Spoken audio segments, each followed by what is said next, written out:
کہانی کا آغاز ایک چھوٹے سے قصبے کے غریب محلے سے ہوتا ہے جہاں ایک نوجوان فہد اپنی بوڑھی ماں کے ساتھ ایک کچے مکان میں رہتا تھا۔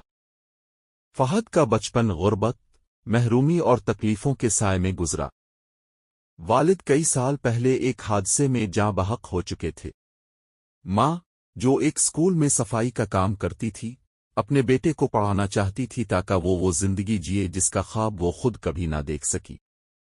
فہد ایک ہونہار طالب علم تھا، مگر حالات ہمیشہ اس کے راستے میں دیوار بن کر کھڑے ہوتے۔ اسکول کی فیس، کتابیں، یونیفارم، سب کچھ ایک خواب لگتا تھا، مگر ماں کی آنکھوں میں جو امید تھی وہ اسے ہارنے نہیں دیتی تھی۔ رات کو وہ چھوٹے بچوں کو ٹیوشن دیتا، دن میں خود پڑھتا اور کبھی کبھار قریبی ہوٹل میں برتن بھی دھوتا۔ ایک دن جب فہد نے 10ویں جماعت میں پورے ضلع میں ٹاپ کیا تو پورے محلے میں خوشی کی لہر دوڑ گئی۔ ہر کوئی اس کی تعریف کر رہا تھا، مگر وہ جانتا تھا کہ یہ صرف شروعات ہے۔ اس کی ماں نے آنسوؤں بھری آنکھوں سے کہا، بیٹا، بس ایک وعدہ کرو، کبھی تھک کر رک نہ جانا۔ فہد نے وعدہ کر لیا۔ وہ کالج گیا۔ شہر کی رونقیں اور بڑے خواب اب اس کے سامنے تھے، مگر غربت اب بھی اس کے قدموں سے لپٹی ہوئی تھی۔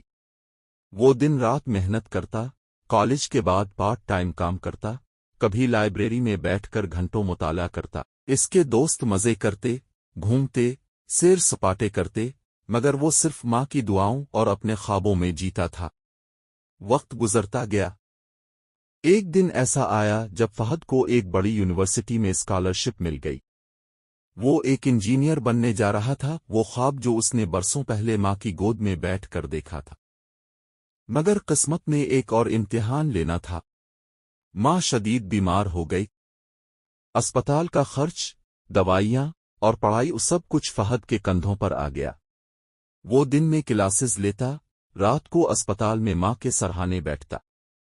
کئی راتیں ایسی گزریں جب وہ خود بھوکا سویا، مگر ماں کے لیے دوا ضرور لے آیا۔ ایک رات ماں نے اسے اپنے پاس بلایا، ہلکی آواز میں کہا، فہد، شاید میں زیادہ دن نہ رہوں، لیکن تاب وعدہ کر، رکے گا نہیں۔ تاب میری امید ہے، اور لاکھوں ان لوگوں کی جو سمجھتے ہیں کہ غربت میں خواب نہیں جیا جا سکتا۔ فہد کی آنکھوں میں آنسو تھے، مگر دل فولاد بن چکا تھا۔ چند دن بعد ماں کا انتقال ہو گیا۔ فہد کی دنیا جیسے تھم سی گئی، مگر وہ جانتا تھا اب اسے صرف اپنے لیے نہیں، ان سب کے لیے جینا ہے جو ہار مان چکے ہیں۔ فہد نے یونیورسٹی مکمل کی، گولڈ میڈل حاصل کیا، برون ملک نوکری کی آفر بھی ملی، مگر وہ واپس آیا۔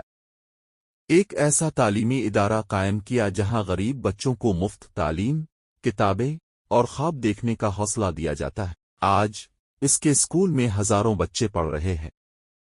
ہر سال کئی فہد جیسے بچے نکلتے ہیں جو نہ صرف اپنی زندگی بدلتے ہیں بلکہ دوسروں کی امید بھی بنتے ہیں۔